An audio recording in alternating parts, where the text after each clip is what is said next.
क्या आपने कभी सुना है एक 8 साल का बच्चा जिसे समाज ने अछूत कहा, जिसके माता पिता ने समाज के लिए अपने प्राण दे दिए, और वही बालक एक दिन भैंसे के मुख से वेद बुलवा देता है। आज जानिए संत ज्ञानेश्वर महाराज की वो कथा जिसे सुनकर पत्थर भी रो पड़े। ज्ञानेश्वर महाराज, जिन्होंने अपनी पीठ को तवा बना दिया, दीवार को चला दिया और 300 साल बाद भी समाधि में जीवित मिले। क्या ये चमत्कार था या परम सत्य? महाराष्ट्र की पवित्र भूमि पर एक ऐसा संत जन्मा जिसे लोग माउली कहते हैं, माँ जैसी करुणा वाला। लेकिन क्या आप जानते हैं, इसी माउली को बचपन में सन्यासी की संतान कहकर रोटी तक नहीं दी गई थी। जिनके माता पिता ने समाज के लिए अपने प्राण त्याग दिए और जिनकी समाधि आज भी जीवित मानी जाती है। आज की कथा है संत ज्ञानेश्वर महाराज। संत ज्ञानेश्वर महाराज 1275 से 1296 ईस्वी, जिन्हें प्यार से माउली, माँ जैसी करुणा वाला कहा जाता है, महाराष्ट्र के एक महान संत, कवि और दार्शनिक थे। उनका जीवन संघर्ष, करुणा और आध्यात्मिक ऊंचाइयों की एक अद्भुत गाथा है। उनका जन्म सन 1275 कृष्ण जन्माष्टमी को महाराष्ट्र के पैठण के अपे अपेगांव में हुआ था। उनके पिता विट्ठल पंत, जो बहुत विद्वान थे, और उनकी माता का नाम रुक्मिणी बाई था। उनके 3 अन्य भाई बहन थे, निवृत्तिनाथ, बड़े भाई और गुरु, सोपान देव और मुक्ताबाई। ज्ञानेश्वर महाराज के पिता विट्ठल पंत बचपन से ही विरक्त स्वभाव के थे। विवाह के बाद भी उनका मन संसार में नहीं लगा। वे काशी चले गए और वहां स्वामी रामानंद, जो कबीर के भी गुरु थे, से दीक्षा लेकर सन्यासी बन गए। जब स्वामी जी को सत्य का पता चला कि विट्ठल पंत अपनी पत्नी को अकेला छोड़कर आए हैं, तो उन्होंने विट्ठल पंत को आदेश दिया कि वे वापस जाकर अपना गृहस्थ धर्म निभाएं। गुरु की आज्ञा मानकर विट्ठल पंत वापस आ गए। शास्त्रों के अनुसार उस समय सन्यासी का पुनः गृहस्थ बनना एक महापाप माना जाता था। इस कारण समाज ने पूरे परिवार को जाति से बाहर कर दिया और उन्हें सन्यासी की संतान कहकर अपमानित किया। बच्चों का जनेऊ या मूंज संस्कार करने से ब्राह्मणों ने मना कर दिया, जिससे वे समाज की मुख्य धारा से पूरी तरह कट गए। जब विट्ठल पंत ने क्षमा मांगी तो आलंदी के कट्टर पंडितों ने शास्त्रों का हवाला देते हुए कहा कि इस पाप का केवल एक ही प्रायश्चित है, देहांत प्रायश्चित, स्वयं के प्राणों का त्याग। अपने बच्चों को समाज में सम्मान दिलाने और उन्हें इस अपमान से मुक्त करने की उम्मीद में विट्ठल पंत और रुक्मिणी बाई ने एक कठोर निर्णय लिया। वे अपने छोटे बच्चों को बेसहारा छोड़कर जल समाधि ले ली। उन्होंने सोचा कि उनके बलिदान के बाद समाज बच्चों को अपना लेगा, लेकिन समाज फिर भी नहीं बदला और चारों बच्चों को आगे भी बहुत संघर्ष करना पड़ा। यह बलिदान ही था जिसने ज्ञानेश्वर महाराज को कम उम्र में ही जीवन की नश्वरता और करुणा का गहरा पाठ पढ़ाया। माता पिता के जाने के बाद निवृत्तिनाथ लगभग 10 वर्ष, ज्ञानेश्वर 8 वर्ष, सोपान देव 6 वर्ष और मुक्ताबाई 4 वर्ष पूरी तरह अनाथ हो गए। समाज ने उन्हें अपनाने के बजाय और अधिक प्रताड़ित किया। वे भिक्षा मांगकर अपना पेट भरते थे, लेकिन लोग उन्हें सन्यासी के बच्चे कहकर दुत्कार देते थे। एक बार मांडे, यानी एक प्रकार की मीठी रोटी या पूरणपोली जैसा व्यंजन बनाने का त्योहार था। मुक्ताबाई मांडे बनाना चाहती थीं, लेकिन उनके पास रोटी सेकने के लिए खापर यानी मिट्टी का तवा नहीं था। जब वे गांव में तवा खरीदने गईं, तो वहां के कट्टरपंथी लोगों ने कुम्हार को आदेश दे दिया कि इन बहिष्कृत बच्चों को तवा न दिया जाए। मुक्ताबाई खाली हाथ घर लौटाईं और उनकी आंखों में आंसू थे। वे दुखी थीं क्योंकि वे अपने भाइयों को त्योहार का भोजन नहीं खिला पा रही थीं। ज्ञानेश्वर महाराज ने अपनी छोटी बहन को रोते हुए देखा और उनसे कारण पूछा। ज्ञानेश्वर जी ने मुस्कुराते हुए कहा, छोटी बहन, तुम चिंताओं को छोड़ो और मांडे बनाने की तैयारी करो, मैं तुम्हें तवा देता हूँ। ज्ञानेश्वर महाराज ने अपनी योग विद्या यानी प्राणायाम और कुंडलिनी शक्ति के माध्यम से अपने शरीर के भीतर इतनी उष्णता पैदा की कि उनकी पीठ लाल तप्त लोहे की तरह गर्म हो गई। उन्होंने मुक्ताबाई से कहा, अब तुम मेरी पीठ पर मांडे सेक लो। मुक्ताबाई ने उसी जलती हुई पीठ पर एक एक करके सारे मांडे सेक लिए। यह देखकर वहां मौजूद लोग स्तब्ध रह गए। इसे ही इतिहास में मांडे की घटना कहा जाता है, जो दिखाती है कि एक योगी का शरीर पंच तत्वों पर नियंत्रण रख सकता है। जब वे बड़े हुए तो वे शुद्धि पत्र यानी समाज में पुनः शामिल होने का प्रमाण प्राप्त करने के लिए विद्वानों के केंद्र पैठण पहुंचे। वहां के पंडितों ने उनका मजाक उड़ाया और कहा कि तुम जैसे अशुद्ध बच्चों का वेदों पर कोई अधिकार नहीं है। तो वहां के अभिमानी ब्राह्मणों ने उन्हें घेर लिया। एक ब्राह्मण ने उपहास करते हुए कहा, तुम्हारा नाम ज्ञानेश्वर है, लेकिन तुम तो एक बहिष्कृत सन्यासी की संतान हो। तुम में और इस सामने खड़े भैंसे में क्या अंतर है? क्या तुम्हारे भीतर का ज्ञान इस पशु में भी है? ज्ञानेश्वर जी ने अत्यंत विनम्रता से उत्तर दिया, महाराज, ब्रह्म सत्य है और वह कण कण में व्याप्त है। जो चैतन्य मुझ में है वही इस भैंसे में भी है। आत्मा की दृष्टि से हम दोनों एक ही हैं। उनकी बात सुनकर पंडित खिलखिलाकर हंसे और बोले, अगर ऐसा है तो इस भैंसे से ऋग्वेद के मंत्र कहलवा कर दिखाओ। यदि यह पशु वेद बोल दे तभी हम मानेंगे कि तुम्हारे भीतर साक्षात ईश्वर है। ज्ञानेश्वर महाराज ने शांत भाव से भैंसे के पास जाकर अपना मस्तक उन पर रखा। उसी क्षण एक चमत्कार हुआ। वह मूक पशु इंसानी आवाज में शुद्ध उच्चारण के साथ वेदों की ऋचाएं गाने लगा। भैंसे के मुख से वेदों की ध्वनि सुनकर पूरी सभा सन्न रह गई। यह दृश्य देखकर पैठन के विद्वानों का अहंकार चूर चूर हो गया। उन्हें एहसास हुआ कि जिस बालक को वे तुच्छ समझ रहे थे वह स्वयं ज्ञान का अवतार है। पंडितों ने उनके चरणों में गिरकर क्षमा मांगी और उन्हें शुद्धि पत्र प्रदान किया। चांगदेव महाराज एक बहुत बड़े योगी थे, जिनके बारे में कहा जाता है कि उन्होंने योग साधना से अपनी मृत्यु को टालकर 1400 वर्ष की आयु प्राप्त की थी। जब उन्होंने ज्ञानेश्वर महाराज की ख्याति सुनी तो उनके मन में मिलने की इच्छा हुई, लेकिन एक समस्या थी। चांगदेव समझ नहीं पा रहे थे कि वे ज्ञानेश्वर जी को पत्र में क्या लिखें। यदि वे आशीर्वाद देते तो ज्ञानेश्वर उनसे ज्ञान में बड़े थे, और यदि प्रणाम करते तो वे उम्र में बहुत छोटे थे। अंत में उन्होंने एक कोरा कागज भेज दिया। जब वह कागज ज्ञानेश्वर जी की छोटी बहन ने देखा तो उन्होंने हंसते हुए कहा, 1400 साल जीने के बाद भी चांगदेव इस कागज की तरह कोरे यानी अज्ञानी ही रह गए हैं। अपनी सिद्धियों का प्रदर्शन करने के लिए चांगदेव महाराज एक खूंखार बाघ पर सवार होकर और हाथ में जहरीले सांप का चाबुक लेकर ज्ञानेश्वर जी से मिलने निकले। उनके साथ हजारों शिष्यों का हुजूम था। वे दिखाना चाहते थे कि प्रकृति उनके वश में है। उस समय चारों भाई बहन एक पुरानी दीवार पर बैठकर धूप सेक रहे थे। जब उन्होंने देखा कि चांगदेव आ रहे हैं तो ज्ञानेश्वर महाराज ने दीवार को आदेश दिया, चलो, हमें अतिथि की अगवानी करनी है।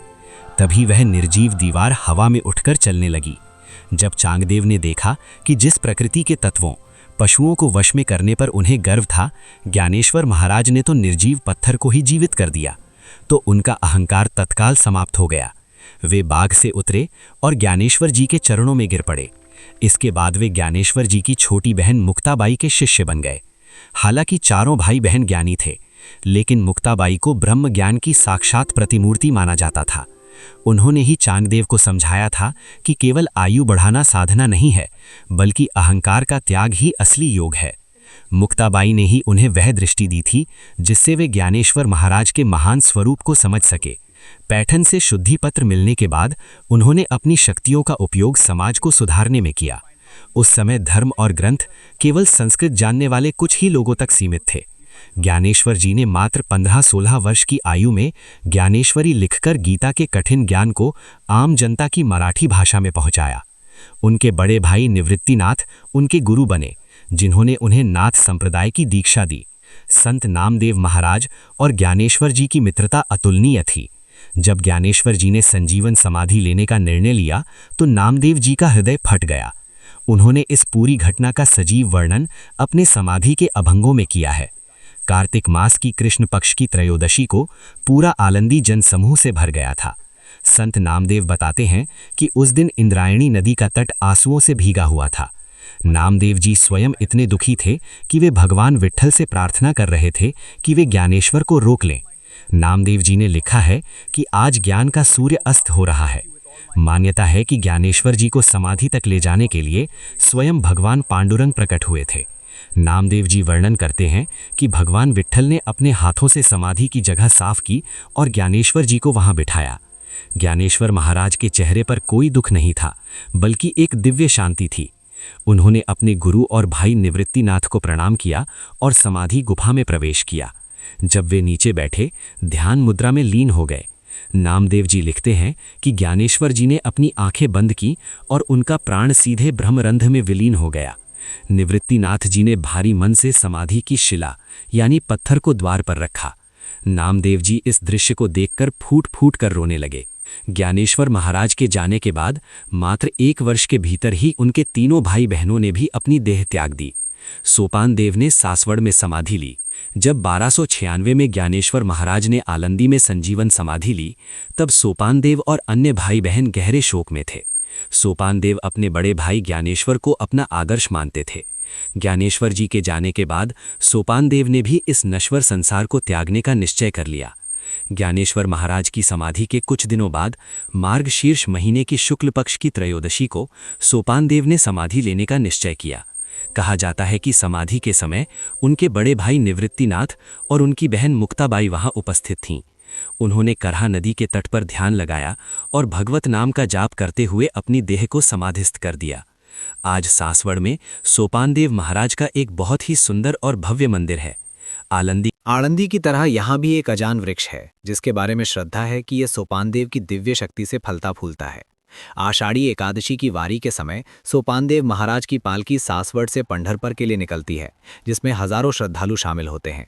यद्यपि ज्ञानेश्वर महाराज ने ज्ञानेश्वरी लिखी, सोपानदेव ने भी कई अभंग लिखे थे। उनके अभंगों में आत्मज्ञान और अपने भाइयों के प्रति प्रेम की गहरी झलक मिलती है। उन्हें सोपान काका के नाम से आदरपूर्वक पुकारा जाता है। भगवान विष्णु के आदेश पर ब्रह्मा ब्रह्मांड की रचना का ज्ञान प्राप्त करने के लिए यहाँ सासवड़ में तपस्या कर रहे थे। ब्रह्मा की का कलश जहाँ गिरा और उससे जो जल बह निकला, वही करहा नदी पवित्र स्थान है। दोस्तों, ये सोपानदेव भगवान ब्रह्मा का अवतार है। उन्होंने अपने शांत और संयमित स्वभाव और अलौकिक बुद्धि से भी इसे सिद्ध किया है।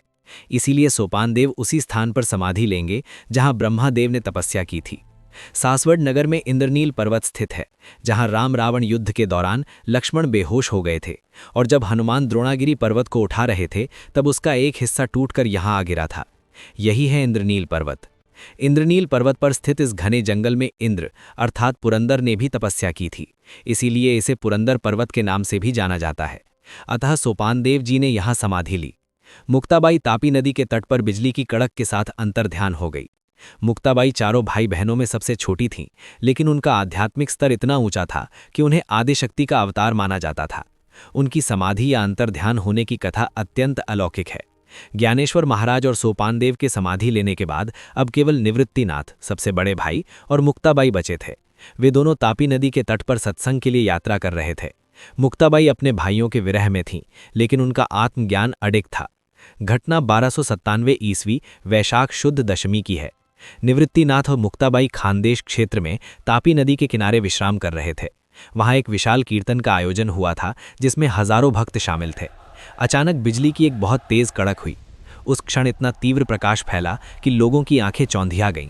जब प्रकाश कम हुआ और लोगों ने देखा, तो वहां मुक्ताबाई नहीं थीं। वे अपनी भौतिक देह के साथ उसी दिव्य प्रकाश में विलीन हो गई थीं। शास्त्रों और लोक कथाओं के अनुसार उन्होंने अन्य संतों की तरह गुफा या जमीन में समाधि नहीं ली, बल्कि वे वायु तत्व और आकाश तत्व में समाहित हो गईं। निवृत्तिनाथ ने त्र्यंबकेश्वर में समाधि ली। ज्ञानेश्वर महाराज, सोपानदेव और अंत में मुक्ताबाई के अंतर्ध्यान होने के बाद निवृत्तिनाथ जी पूरी तरह अकेले रह गए थे। उन्होंने अपने सभी छोटे भाई बहनों को अपनी आंखों के सामने विदा होते देखा था। आध्यात्मिक दृष्टि से वे जानते थे कि ये सब ईश्वर की माया है, फिर भी एक बड़े भाई के रूप में उनका हृदय भारी था। उन्होंने महसूस किया कि अब उनके अवतार का कार्य भी पूर्ण हो चुका है। मुक्ताबाई के अंतर्ध्यान होने के बाद निवृत्तिनाथ जी नासिक के पास स्थित त्र्यंबकेश्वर चले गए। ये स्थान उनके लिए बहुत महत्वपूर्ण था, क्योंकि यहीं के ब्रह्मगिरी पर्वत पर उन्हें उनके गुरु गैनीनाथ से दीक्षा प्राप्त हुई थी और नाथ संप्रदाय का ज्ञान मिला था। संत ज्ञानेश्वर की समाधि के लगभग 300 वर्षों के बाद की घटना संजीवन समाधि यानी जीवित समाधि के अस्तित्व का सबसे बड़ा प्रमाण है। पैठन के महान संत एकनाथ महाराज को एक रात स्वप्न में ज्ञानेश्वर महाराज ने दर्शन दिए। उन्होंने कहा, मैं आळंदी में संजीवन समाधि में हूँ, लेकिन पास के अजान वृक्ष की एक जड़ बड़ी होकर मेरी गर्दन में चुभ रही है, जिससे मुझे पीड़ा हो रही है। तुम आळंदी जाओ और उस जड़ को हटाओ। एकनाथ महाराज तुरंत आळंदी पहुंचे। उस समय तक समाधि का स्थान झाड़ियों और मिट्टी से ढक चुका था। एकनाथ जी ने समाधि की शिला हटाई और उस अंधेरी गुफा के भीतर प्रवेश किया। जैसे ही एकनाथ जी नीचे उतरे, वे स्तब्ध रह गए।